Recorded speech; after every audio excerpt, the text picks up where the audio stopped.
মূলত যে কারণে আজকে আপনাদের সবাইকে ডাকা, আমি গতকাল আমাকে বিভিন্ন সাংবাদিক ফোন দিতেছে যে ভাই আপনার নামে কোর্টে নাকি একটা মামলা হয়েছে, আমি সঠিক জানি না। তো আমি আজকে সকালে মনে করেন কোর্টে দেয় আমি মামলার একটা নথি উঠাইলাম যে কি আমার নামে নারী শিশু একটা মামলা করেছে। মামলাটা নারী শিশু এবং ধর্ষণ মামলা করেছে, আপনারা সবাই দেখেছেন।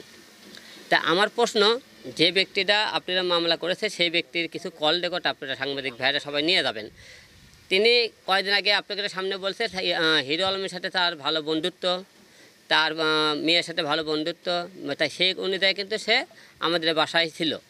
তে আমার বাবা যখন অসুস্থ হয় সে 2 মাস সে 32 দিন সে ঢাকায় আমার বাবা সেবা করে এবং 2 মাস সে আমাদের বাসায় সে ভাড়া ছিল। ভাড়া থাকাকালীন আমার বাবার সাথে তার একটা ভালো সম্পর্ক, মেয়ের সাথে সম্পর্ক হয়, সেই অনুযায়ী সে হসপিটাল ছিল। এখন তিনি যে আপনি বলেছে আমি তাকে ধর্ষণ করেছি, কয়েকদিন আগে মনে করেন বলেছিল সাংবাদিক সম্মেলনে, তাকে জিজ্ঞেস করেছিল যে আপনি হিরো আলমকে বিয়ে করেছেন কি না, করছে হ্যাঁ বিয়ে করেছি। তা বলছিল আপনি কাবিলনামা দেখান, সে কিন্তু কাবিলনামা দেখাতে পারেনি। করছে আপনি দেলমোহর করতো কথা 101 টাকা, তো 101 টাকা সেটাও কিন্তু বলাতে পারেনি। এখন যে ব্যক্তি একের পর যে গুজবগুলো সরাইতেছে, আর এই গুজব সরানোর পিছনে 1 নম্বর মূল হাতি হলো রিয়ামণি। রিয়ামণি বলতেছে আর আমাকে ফোন করে বলে তুই আমাকে বাদ দিয়ে 10টা বিটি ছেলে নাচ গান করবো, তোর ব্যবস্থা করতেছি, তোরে 14 শিখে ভরে রাখবো। রিয়ামণিকে তো রিয়ামণি আমাকে মনিকে তার কাছে আটকানোর মতো কোনো রকম তথ্য প্রমাণ তার কাছে নাই, কারণ তাকে তখন ডিভোর্স দিয়েছে, সে আমাকে আটকাতে পারতেছে না। আর এবার ডিভোর্স তার নিজের ভুলের কারণে সে ডিভোর্স হয়েছে, এই কারণে সে যে আমার বিরুদ্ধে মামলা করবে তাও করতে পারতে না। তার যে মনে করেন কাগজ, সেটা আমি তাকে বুঝিয়ে দিয়েছি। ডিজাইন, এলিগেন্স, বিউটি, সেরা পণ্য সবার জন্য জেভিকো। এখন মাঝখানে সে এই মেয়েকে খেলতেছে। এই মেয়ে একবার বলতেছে, মেয়ের নাম হলো মিথিল, আপনারা সবাই জানেন। এই মেয়েটা একদিন পর পরই সে লাইভ এসে কান্নাকাটি করে করতেছে। রিয়ামণি আর ওই 2 জন সাংবাদিক সম্মেলন করতেছে, সে অনেক কিছু বলতেছে দেখতেছেন। এখন প্রশ্ন হলো যে আমার মেয়ের বয়স হলো 13 বছর। 13 বছর আমার মেয়ের বয়স। সে আমার মেয়ে তো 13 বছর বয়স, সে তার বলতেছে তাই নাকি প্রেগনেন্ট ছিল। তা প্রেগনেন্ট ছিল কত মাসের, সাংবাদিক জিজ্ঞেস করছে 1.5 মাসের।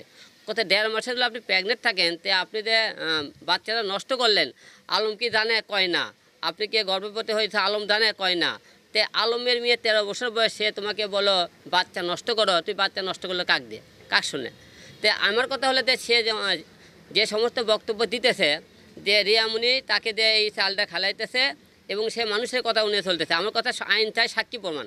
আপনি তাদেরকে বলবেন তার সাথে আমার দল বিয়ে হয়েছে, বিয়ের কাগজ দেখাবেন এবং 4 দল বাচ্চা পেটে থাকে, সে 1.5 মাস আগে দল বাচ্চা পেটে এসেছিল, সে বাচ্চা আমার মেয়ের কথা উনি সে নষ্ট করেছে, আমাকেও সে বলেনি, তা আমি জানিও না। তো তার সাথে যে আমার শারীরিক কোনো সম্পর্ক থাকে সেই প্রমাণ আপনাকে দেখায়, কারণ ওই মেয়ে সম্পূর্ণ আপনাকে আমাকে হ্যারাসমেন্ট করার জন্য এমন এই খেলাটা খেলতেছে। আর প্রশ্ন হলো যে আপনারা কয়েকদিন পর পরই আমি মিডিয়ার সামনে কথা বলতে চান, এই যে আর আমার সম্মান মান কয়েকদিন পরে হয়রানি করার চেষ্টা করতেছে, অবশ্যই এদের বিরুদ্ধে একটা মানহানি মামলা অবশ্যই করবো। এরা তো এই তথ্য প্রমাণ করতে না পারে, রিয়ামণি এদের নামে অবশ্যই কিন্তু আমি মামলা করবো।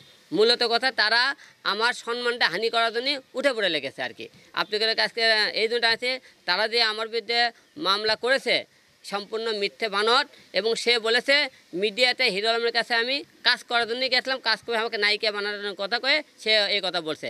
আপনি ভালো করে খবর নেবেন, ওই মিডিয়ার কোনো ব্যক্তি না, তার মনে করে স্বামী আছে, তার স্বামীর নাম হলো চমন, 2টা ছেলে সন্তান আছে ওই মেয়েটা, যে মেয়ে আমার সাথে বিয়ের কথা বলতেছে, এবং তাদের সেই মেয়ের স্বামীর সাথে মান অভিমান চলাকালীন তার সাথে পরিচয় হওয়ার পরে জাহিদ নামে একটা ছেলের সাথে তার এরা পরকীয়া স্বামী ধরার পরে সেই জায়গার থেকে সে মনে সম্পর্ক হওয়ার পরে আমার মেয়ের সাথে তাদের সম্পর্ক হয়।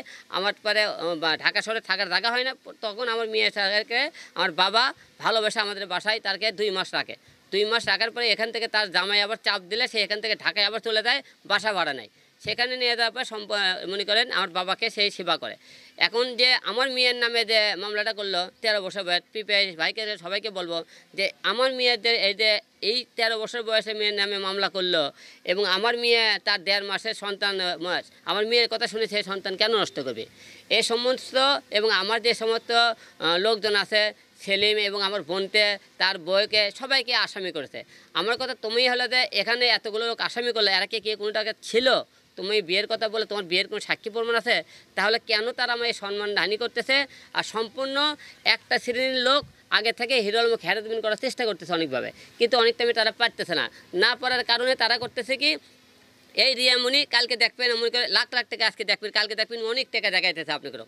এই টাকাগুলো সম্পূর্ণ ফেসবুক ইউটিউবে আমার যে এতদিন যে ফেসবুক ছিল তার কাছে, আমি নিজের ফেসবুক না করে তার নামে যে ফেসবুকগুলো করছে সেই টাকাগুলো তোলা থেকে বাড়ি গাড়ি দেখায়। এবং সে বলে ঢাকা শহরে নাকি 6 তলা বাড়ি আছে, সম্পূর্ণ মিথ্যে কথা বলে। ঢাকা শহরে বাড়ি রাখে, আর 2 বোন বাড়ি ডান্স করে এবং মনে করছে আমার বাবা বিজনেস করে। ওর বাবা 2টা গরু কিনেছে, 2 বোন, সে গরু চড়ায় বাইট বসতে, আর কয় হলে যে বিজনেস করে। সে এই দেশ মানুষেরও একটা বাকওয়াস কথাবার্তা বলতেছে, আমার নাকি সম্মানহানি করার চেষ্টা করতেছে। অবশ্যই এটার জন্য তাদের বিরুদ্ধে অবশ্যই আমি আগামীকাল ঢাকায় যাব, ঢাকায় গিয়ে তাদের বিরুদ্ধে ব্যবস্থা নেব। আসলে ওই তো মিডিয়ার লোকই না, তাকে 15 লাখ টাকা পেমেন্ট, সে তো মনে করেন বাসা ভাড়া দিতে পারে না। ঢাকা শহরে তখন বাসা নাই, তখন তো টাকার অবশ্যই আমার বাসায় আসে ভাড়া থাকছে, 15 লাখ টাকা সে পাবে কোথা থেকে? 15 লাখ টাকা দেখলে তো সে দিতে পারবে। আর 15 লাখ টাকা যে আপনাকে মিডিয়ার সামনে বলতেছি, 15 লাখ টাকা আমি তো নিয়ে থাকি, সাক্ষী প্রমাণ দেখাতে পারে, তাহলে অবশ্যই 15 লাখ টাকা আমি দিয়ে দেবো, যে সাক্ষী প্রমাণ দিতে পারলে। যে কোনো জিনিসই যদি মনে করেন বিয়ের কথা বলতে পারে, সে বিয়ের কাগজপত্র যদি দেখাতে পারে, তাকে আমি বউ হিসেবে গ্রহণ করে নেবো। সে যদি মনে করেন যে সমস্ত কথাবার্তা বলতেছে সে যদি প্রমাণ দিতে পারে, আমি আপনাদের মধ্যে কথা বলতেছি, আমি সব কথা আপনাকে আইন আদালতে যে শাস্তি হবে মাঠে পেতে নেবো। আদালত এই সমস্ত কথা সে প্রমাণিত না করতে পারে, তাহলে কিন্তু তাদেরকে কিন্তু শাস্তি হতে হবে।